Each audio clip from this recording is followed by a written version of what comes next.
In this video, I'm going to talk about all things college application. I'm going to give you a quick introduction on how to apply to college. I'm going to talk about how to even decide what schools to attend, talk about a timeline that you need in order to apply, and what form of application you should use and what type of things are going to be needed on that application. In fact, I'm going to go through the Common App and give a brief overview of how to use it properly. So let's go ahead and get started. First, how do you actually decide which schools to apply to? Generally, it's recommended that you apply to between 6 and 10 schools, so maybe around 8, but it could be different depending on the person. If you are applying to extremely selective schools, you may apply to more.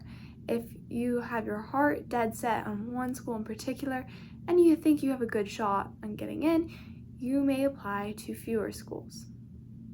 Generally, it's recommended that students apply to between 1 and 2 safety schools, between 2 and 3 match schools, and between 2 and 3 reach schools. What does safety, match, and reach mean? Safety means that you think you have a good chance of getting in. In fact, a very good chance. Your academics and essays, letters of rec, etc. are above average for the admitted student. A match school is a school that you have a good shot of getting into, but it's also pretty possible that you may not. Your stats are about average with the admitted student. Finally, a reach school is a school that you're not very likely to get into, but you still may. You could always get surprised. Typically, Ivy Plus, top 20 schools are reach schools for everyone. It doesn't really matter what their stats are. Generally, students will have their average stats compared with the admitted student, but the school has a very low acceptance rate, or the student has slightly or significantly below average stats, but still thinks they might have a shot of getting in for other reasons. It's important to remember that the selectivity of schools when deciding whether a school is a match, safety, or reach. The more selective, the harder that school is going to be to get into for everyone. When deciding which college is to attend, it's important to consider a multitude of factors, including location. Do you want to be within driving distance of home? Do you want to be able to live at home? Or do you want to be flying or even going international? Consider all of these things. How big do you want the school to be? Public schools are typically bigger than private schools, but not always. Do you want a school that's religiously affiliated, meaning it's Christian or Mormon or some other religion? Do you want to pay a lot for school? Some schools are more or less expensive than others. It's important to remember that schools do offer merit-based and needs-based financial aid, but that if you're not okay with paying the sticker price for your dream school, it's important to have some other schools on that list in case schools don't offer you any aid. And also the reputation that a school has. Does it have a very good reputation, such as a top 20 school? Is it more locally based? Just consider what type of career you want to get and how highly accredited you want your degree to be.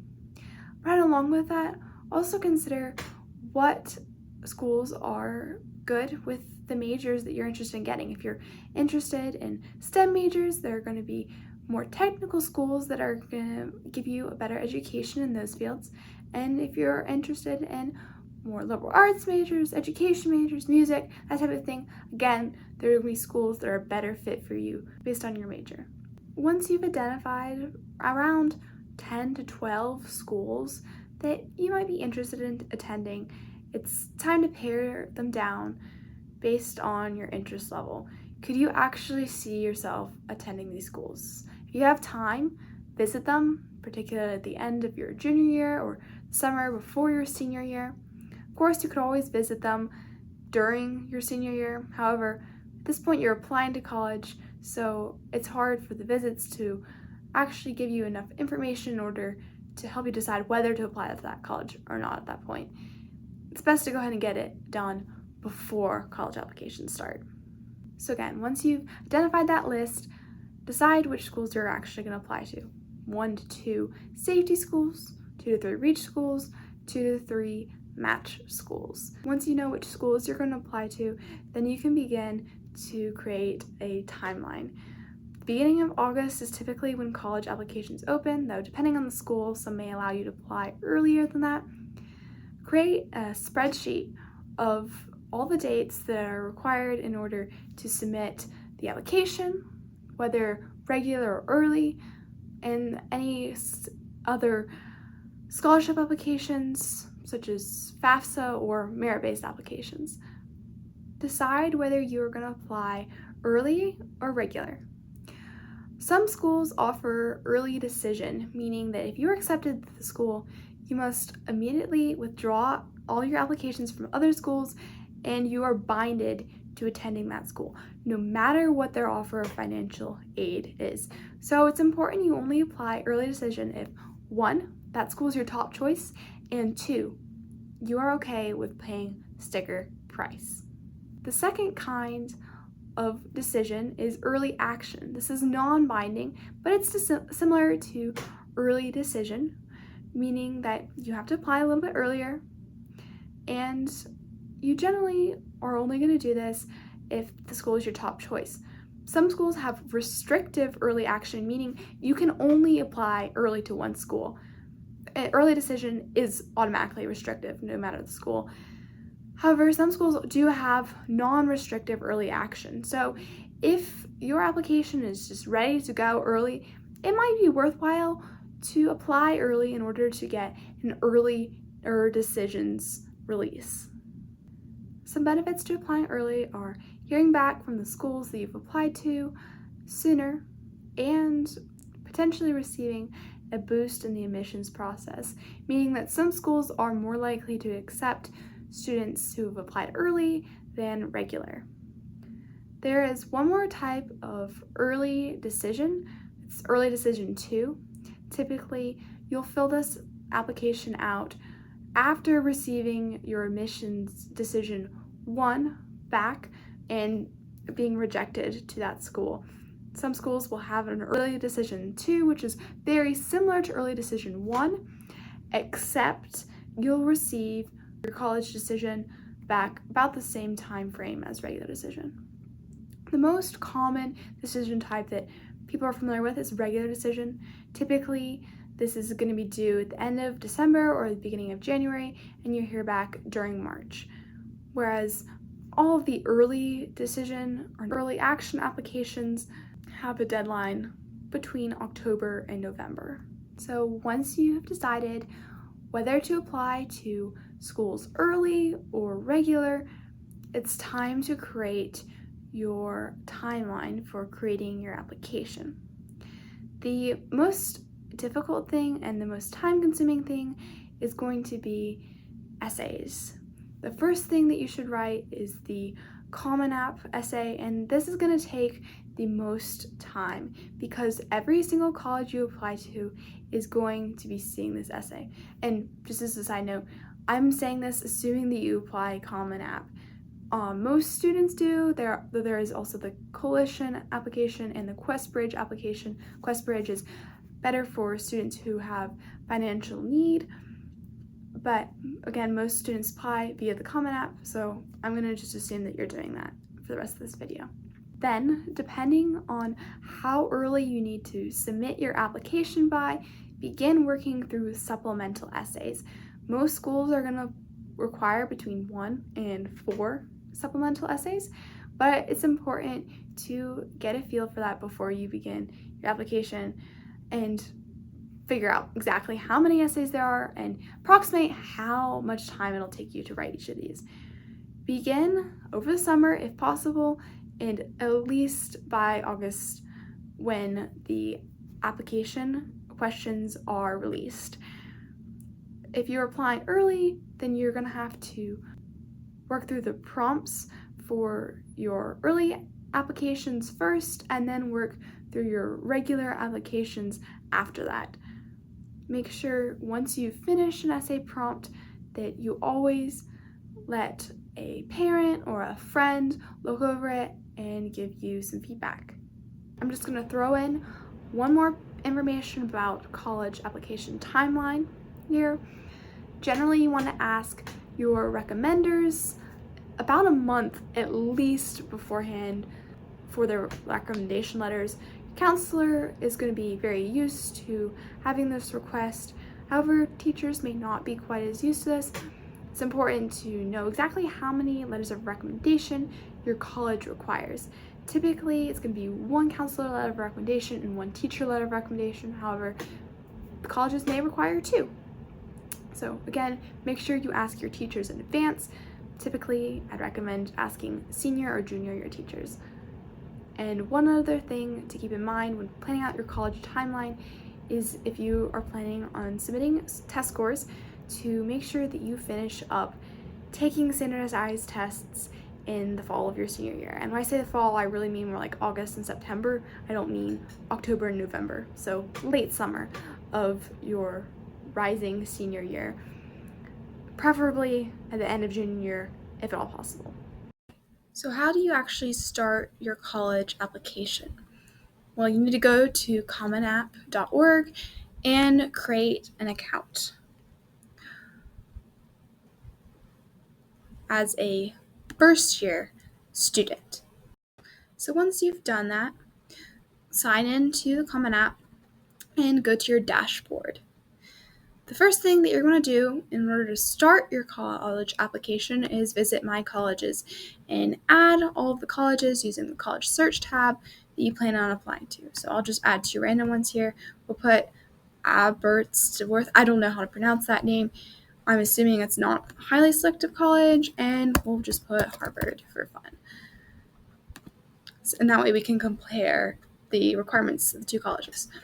The next thing you're going to do is fill out the Common App application. This is a portion of the application that every single college you apply to will see. You complete your profile, right? Your personal information, then your family's information, your education. So that's talking about like what your high school was like, what other colleges you might have attended, such as dual enrollment, that type of thing. It's testing, submitting your SAT, AP, ACT scores. Under each college tab, it'll tell you exactly what each college's requirements are. And your activities tab, which you use to fill in the extracurriculars you've been involved in. Then your writing. There's just one personal essay as of right now. Each of the colleges will have some supplemental essays typically, but they may not. But this is the one essay that every single college you're applying to will see. So again, extra important. Some colleges require the courses and grades section, but most do not. When you're figuring out how supplemental essays or other supplemental portions of the application, you go to the dashboard tab and view each of the colleges. So you can see here the standardized testing policy, fees, all these important things, the recommendations that are required, writing requirements, etc. Let's see. According to this, it requires your Common App personal essay and 1 college question. Again, you can look here. This is the 1 supplemental essay that's required for this particular university outside of the Common App. Going back to that page, you can just see that's under the writing requirements. And then, that's all that this particular application will require. You can also see up here, this is how you submit your letters of recommendation. In order to do that, I would have had to have filled in my most recent high school that I attended. So I can't exactly show you how to do that, but you just input the recommender's email. And again, this is how you submit once you've completed everything, there will be a submit button here. So now let's take a look at Harvard's application and see if it differs at all. Again, here's the application fees. This is the standardized testing policy. These are the recommendations that are required. And here's the writing requirements section. Again, requires Common App personal essay and requires some college questions. So here's a small separate application. Here's the information that recommenders. Again, let's go back to the questions. So there's quite a few things actually in here that you have to fill out. But the short answers are going to be the supplemental essays you're filling out. Some colleges will write down long answers for those. So they've got 5 short answers they want in there. Go back to college information. So again, you can see all of the requirements under just this main page. Yes, requires standardized tests. These are the recommendation letters that are required. And it requires 5 additional essays. Hopefully you found that quick tour of the Common App useful, and you now understand that there's a actual Common App section that all colleges will see, and then there's a separate college section that only that particular college will see. And that'll help you to figure out exactly what writing prompts you need to be filling out, where you need to be submitting your test scores, how many letters of recommendation you need, all that type of thing. I hope you found this video helpful in helping you decide which colleges to apply to and helping you create a timeline for your college application and helping you get a basic understanding of how to navigate the Common Application and how to figure out exactly all the things that each college requires, because it's a little bit different for every university and sometimes it can be hard to understand and make sure that you have all the pieces put together in time. Again, thank you for watching this video. If you have any questions or ideas for future videos, please put those in the comments below. Like and subscribe because you can help me in my own college application process by improving my YouTube extracurricular, which will be going into my college application in the fall, and you can help me monetize my channel by subscribing and helping me pay for college. So again, thank you for watching, good luck on your college application, and I'll see you again soon.